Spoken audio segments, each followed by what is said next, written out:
Hello and welcome back to another episode of the Honest Texan. I am your host Josh, and today we're going to talk about it's going to be more of a cultural thing plus a news thing. But this is about a man who was charged for killing a McDonald's worker for giving the woman that he was with cold fries. And yeah, it's messed up. Let's just keep it rolling. So here it is. This is an interview. Ultimately senseless. Ultimately senseless. An argument over an order of French fries sparked a serious fight, according to police. The 23-year-old McDonald's employee is now in the hospital, fighting for his life, while a 20-year-old man is now behind bars, potentially for the rest of his life. It's sad that you think you go to work to get shot and hurt. You know, it's your place of comfort. Police in Brooklyn arrested and charged Michael Morgan with attempted murder for shooting the victim in the neck. His girlfriend has also been charged because officers say she was the one who handed Morgan the gun.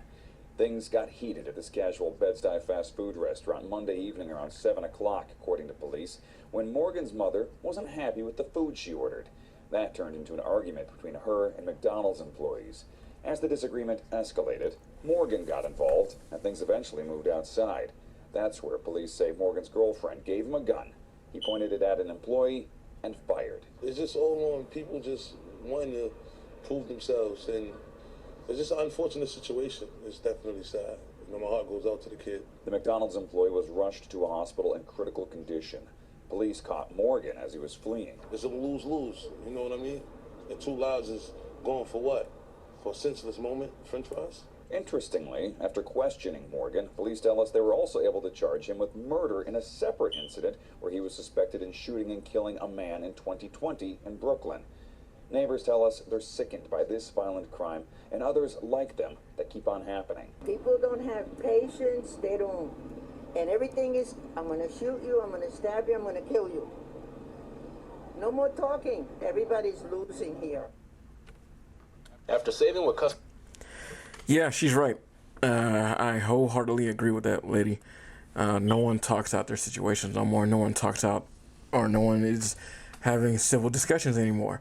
And this is going to pertain to the black community in this one, because this is a young black man who shot and killed another black man. And in the black community, we don't really discuss the murders. We don't discuss any of this kind of thing. And we don't see the civil rights workers or the civil rights people who are always trying to fight on the behest of the black community. We don't see them come out and talk about these kind of incidents, these kind of events that happen. This is a black on black violence, black on black crime that has happened, and this is in New York, which has strict gun laws in New York. So you have that also. But you don't see Al Sharpton. You don't see Benjamin Crump, I believe. You don't see any of these people. Jesse Jackson, although he's really old, so I don't know. You don't see any of these. Heck, you don't see Black Lives Matter. You don't never see Black Lives Matter at anything that happens when it's black versus black. And Lord knows that is what we need to focus on more. Yes, there's racism in this country. It's not as prevalent as it once was, but there is still some racism in this country. And the thing for me is that this young man or this person was killed over cold French fries that he gave to another young person, another young lady, and who went and got her boyfriend or whoever the guy is to her, and he came and killed the guy. Came and shot him in the neck. Updated report is that the guy did pass away. So, sad as that is pretty sad. Over French fries, mind you. French fries. So, in the black community, we got to get this together. We need to have a talk with the youth. We need to have a talk with the younger generations as well as the older generations. All generations needs to come together and talk about this. But we don't. Instead, we listen to people like LeBron James. We listen to people, like the Migos. We listen to rappers. We listen to all these people that give negative connotations that give negative stereotypes to the community, and it shouldn't be that way. Yes, LeBron James, what I respect about LeBron James was his upward mobility and his determined and hustle and his will to make it out of his situation that growing up. And that's what he did. He became a billionaire, which is incredible. And I applaud him for that. But he's not someone that we need to be listening to as far as what's going on culture-wise, because he's steering the culture in the wrong way. You know, and we all just need to have an honest conversation about this. You know, why is the youth in our community, and it's not just in our community, but I'm just going to speak on the black community today. But why is the youth in our community, in the black community, acting this way, acting out? And I argue that it is because the parents of today do not sit down and teach their children. They do not talk to their children about morals, about values or anything. They don't instill any morals and values into them. And this is what you see. Another thing is we have overwhelmingly single mothers in our community. Not to say that single mothers can't raise a kid and do a good job, because there is proof that has happened. But it takes two to raise children. It takes a parents. It takes two parents, mother and a father. I don't have the statistics on me, but I'll get into that in another show. But children grow up much better in a much better household when they have two parents involved. Even if they're separated, but both parents are involved in co-parenting, that child or those children still have a much higher chance of making a better life for themselves. And in the black community, we don't necessarily see that. Well, and it's sad because there are a lot of young, smart black kids, a lot of black children that are really smart, really intelligent. And if you take those children out of their messed up environment, and if you show them something new, if you show these kids something other than what they see in the street or other than what they see on TV all the time, then they will want to go that route. And there are a lot of black kids who never got that chance, and I don't know if it's too late for them, but that's a whole nother thing. But if we can take these children and put them into a better environment and educate their parents to, well, I guess you can't teach good parenting, but you would hope that the parents will actually try to teach their kids some values. Pick up the trash on the street, recycle, work hard every day, go to work, do your job, go to school, get an education. And, get it. When you go to school, don't go and get a meaningless education. There are still good degrees out there, right? And then you don't even have to go earn a degree. You can go and earn and go get a trade. Plumbers, welders, anything like that. There's all kind of stuff that you can go do. Be responsible, be a good person. These are the values that we have to instill back into the family. And I argue that we need to, especially in the black community, we have to reform or bring back the nuclear family. Bring back the two-parent household. Bring back the responsible two-parent household that teach their kids values, respect, all of these things. A lot has changed since I have grown up. That is for dang sure. And what we see today is we see a lot of murder. We see a lot of disrespect. We see just senseless violence in our community. We've been 13% of the population for I don't know how long now. Our numbers could have been gone up. But again, there's so much that's going into it, and a lot of it can be attributed to racism. A lot of it can be attributed to the welfare state, and that happened back then. A lot of it can be attributed to feminism and all these things. And again, a lot of it can definitely be attributed to the two-parent household disappearing in the black community. I mean, again, this man killed another person.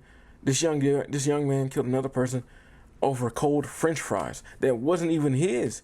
There was another young lady who called him to go shoot this guy. And on top of that, I don't know if they said 2020 or 2021, he got found out for another murder. See, it's these kind of people, it's these kind of guys, these kind of people, whether it be female or male, you got to get out the street. They're the ones that is hurting the community. They're the ones that is keeping the community back. And it also goes to the politicians in the black community because they haven't done nothing either.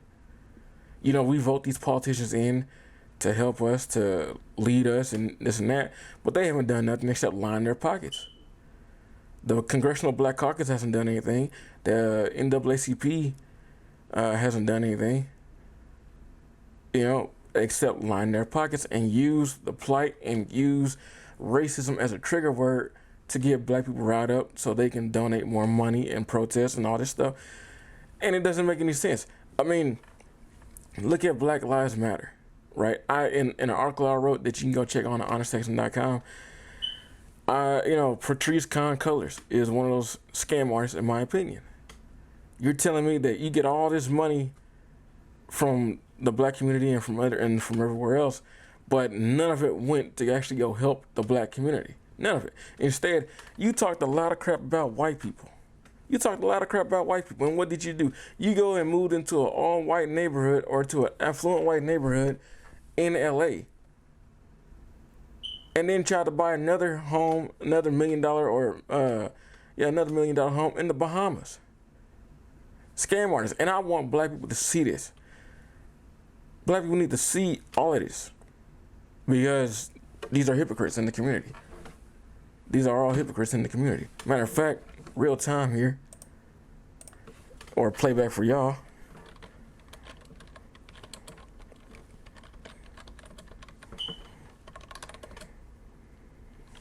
Black Lives Matter, scam.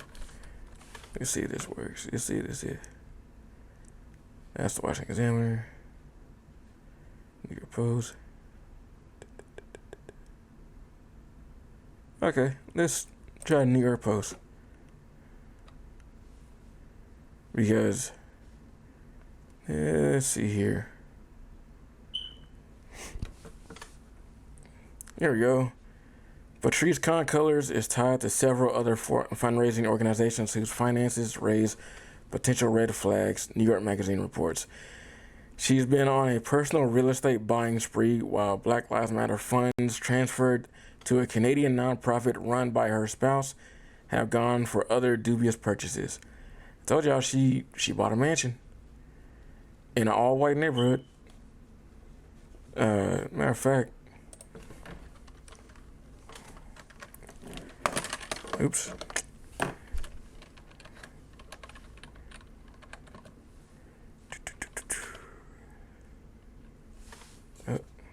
Did it freeze? Ah, crap.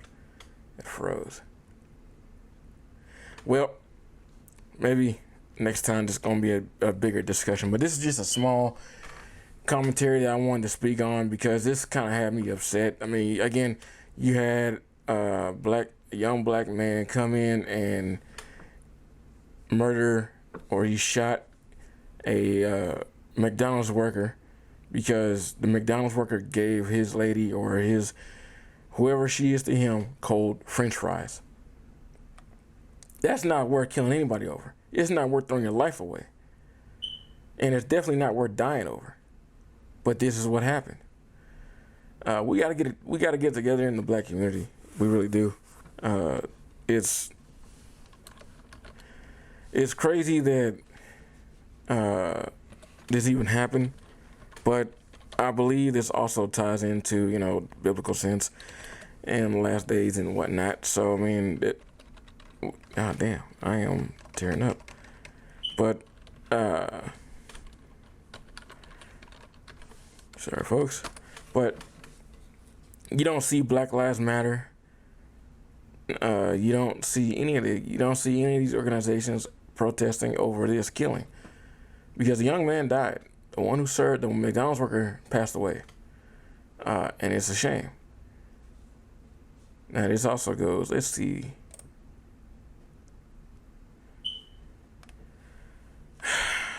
Yep, $6 million mansion. She slammed a report by the New York Magazine that detailed the organization's purchase of a swanky $5.8 million Southern California home, claiming that the story is a racist and sexist attack on the movement. No, you literally did buy a $6 million home in an all-white neighborhood, and you have professed that you didn't like white people, that you think that white people are an enemy, and all of that. You have. It's amazing what gets damn. It's amazing what gets put in the black community based off of racism. Racism is a trigger word for black people, and people that use it, and they know what they're doing because they know it's gonna trigger black people to think like, oh, that person's racist, this person is against black people and all that. And it begins a whole cycle of raising money, putting money where we don't need to put it, because in the black community, we spend over $1 billion in the black church, and the black church hasn't done anything for the black community. A lot of these black churches haven't done anything except line their pockets. I mean, you saw the black preacher that was in New York got robbed of $1 million in jewelry. Why do you have $1 million? You are a preacher, supposed to be a man of God. Why in the world do you have $1 million worth of jewelry on? But that's okay, because of those that believe in God, those that believe in the book, the Bible, those that believe in Christ, everybody knows what he's gonna get. It'll happen eventually. But again, this goes to the black community. We have to do better. We have to teach our children better. We have to raise our children better. We have to teach our children morals. We have to teach our children values. We have to teach our children and raise them up right. Everyone knows the difference between right and wrong, and it's definitely wrong to kill somebody. So you understand this. I mean, this man got killed over French fries. French fries. How messed up is that? Because they were cold. We gotta do better. Right now, we're looking stupid out here. We need to do better. We need to get our ducks in a row. Put people in office that actually care about the community. That's one. Bring back the two-parent household. Bring back morals and values. Teach our kids to work. And it's not the whole community. It's actually a small percentage of the black community that is doing a lot of the murders, a lot of the crime that's going on. So we just need to come together and actually, we need to get our black youth together. That's what we need to do. I'm going to leave it at that. This has been another episode of Honest Texan. Y'all have a great day. Peace out.